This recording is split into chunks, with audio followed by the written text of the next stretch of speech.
Assalamualaikum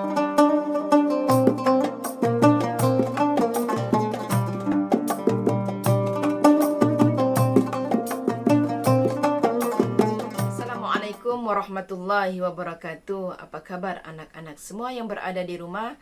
Ustazah Razwin doakan semoga semuanya sihat walafiat, insya-Allah. Bertemu lagi kita dalam pembelajaran sirah. Sebelum itu marilah kita sama-sama menadah tangan memohon doa kepada Allah Subhanahu wa taala agar pembelajaran kita pada hari ini mendapat keredaan dan keberkatan daripadanya.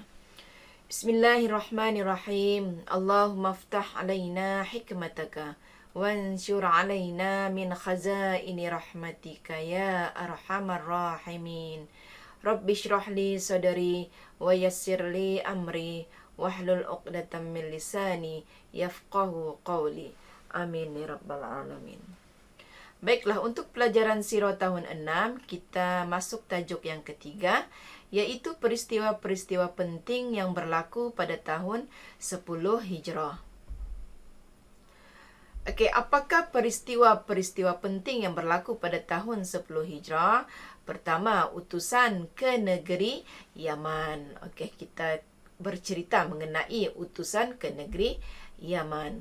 Rasulullah sallallahu alaihi wasallam telah mengutus 3 orang sahabat ke negeri Yaman untuk menyeru penduduk Yaman supaya beriman kepada Allah Subhanahu wa taala. Rasulullah sallallahu alaihi wasallam mengutus 3 orang sahabat baginda untuk pergi ke Yaman bagi menyampaikan dakwah agar mereka beriman kepada Allah Subhanahu wa taala. Okay, baginda juga berpesan agar seruan disampaikan secara mudah, bukannya secara paksaan. Berikut adalah utusan sahabat Rasulullah sallallahu alaihi wasallam. Okey. Utusan yang dihantar kepada kabilah Mazhaj ialah Sayyidina Ali bin Abi Talib. Utusan yang dihantar kepada Yaman Utara ialah Mu'adz bin Jabal. Utusan yang dihantar ke Yaman Selatan ialah Abu Musa al-Ash'ari. Baiklah, ini merupakan 3 orang sahabat Rasulullah sallallahu alaihi wasallam yang diutus oleh baginda untuk berdakwah kepada penduduk Yaman. Rasulullah sallallahu alaihi wasallam berpesan kepada Sayyidina Ali bin Abi Talib yang pertama agar mereka mendirikan solat jika seruan itu diterima. Okey. Sayyidina Ali bin Abi Talib tadi telah pun dihantar kepada kabilah Mazhaj. Jika kabilah Mazhaj itu menerima Islam, maka mereka dikehendaki mendirikan solat. Yang kedua, mereka tidak boleh dibunuh kecuali mereka memerangi orang Islam terlebih dahulu. Ini merupakan pesanan Rasulullah sallallahu alaihi wasallam kepada Sayyidina Ali. Apa yang terjadi?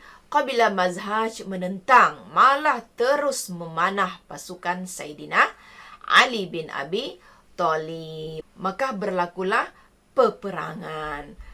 Walau bagaimanapun, akhirnya kabilah Mazhaj menerima Islam dan beriman kepada Allah Subhanahu wa taala. Alhamdulillah. Okey, seterusnya kita akan masuk kisah Usamah mengetuai tentera Islam. Pada 11 Safar tahun 11 Hijrah, Rasulullah sallallahu alaihi wasallam telah mempersiapkan satu angkatan tentera ke Syam di bawah pimpinan Usamah bin Zaid bagi menyebar dan mempertahankan dakwah. Baginda memerintahkan beliau ke sempadan Balqa dan Darum dalam kawasan Palestin. Di sinilah Rasulullah sallallahu alaihi wasallam memerintahkan tentera Usamah pergi ke kawasan ini kerana terdapat pemberontak-pemberontak yang cuba memusuhi Islam. Tentera Islam yang diketuai oleh Usamah bin Zaid ini disertai oleh panglima-panglima Islam yang handal. Antaranya yang pertama Sayyidina Abu Bakar As-Siddiq, yang kedua Sayyidina Umar bin Al-Khattab, yang ketiga Sayyidina Uthman bin Affan, yang keempat Sayyidina Ali bin Abi Thalib, yang kelima Abu Ubaidah Al-Jarrah, dan yang keenam Sa'ad bin Abi Waqqas. Selain mereka, ramai lagi tentera Islam yang turut bersama berjuang. Angkatan tentera Usama tidak dapat meneruskan pergerakannya kerana Rasulullah sallallahu alaihi wasallam jatuh sakit hingga membawa kewafatan baginda. Okey, seterusnya kita akan masuk kisah sebab perlantikan Usamah bin Zaid. Rasulullah sallallahu alaihi wasallam telah melantik Usamah memimpin pasukan tentera tersebut ketika beliau berumur 17 tahun. Rasulullah sallallahu alaihi wasallam melantik beliau kerana mengenangkan ayahnya Zaid bin Harithah yang banyak berjasa dalam dakwah Islam. Di sini Ustazah nyatakan bahawa Zaid bin Harithah merupakan anak angkat Rasulullah sallallahu alaihi wasallam yang telah gugur syahid semasa menjadi ketua di dalam peperangan Mu'tah. Sekumpulan dari kaum muslimin mengkritik perlantikan beliau kerana umurnya masih muda. Apabila kaum muslimin mengetahui bahawa Usamah bin Zaid telah pun dilantik sebagai ketua angkatan tentera ketika itu, maka mereka pun mula mengkritik kenapa Rasulullah sallallahu alaihi wasallam memilih beliau sedangkan beliau masih muda ketika itu. Apabila Rasulullah sallallahu alaihi wasallam telah mengetahui kritikan daripada sekumpulan kaum muslimin, Rasulullah sallallahu alaihi wasallam pun telah menegaskan, jika kamu mempertikaikan kepimpinannya, bererti kamu mempertikaikan kepimpinan bapanya sebelum ini. Demi Allah, bapanya adalah seorang yang benar-benar layak diserahkan kepimpinan ini dan dia adalah antara orang yang paling aku cintai. Sesungguhnya anaknya juga termasuk di kalangan orang yang paling aku cintai selepas bapanya. Apabila sekumpulan kaum muslimin ini mendengar penjelasan Rasulullah sallallahu alaihi wasallam, maka barulah mereka memahami kenapakah Rasulullah sallallahu alaihi wasallam melantik Usamah bin Zaid ketika itu.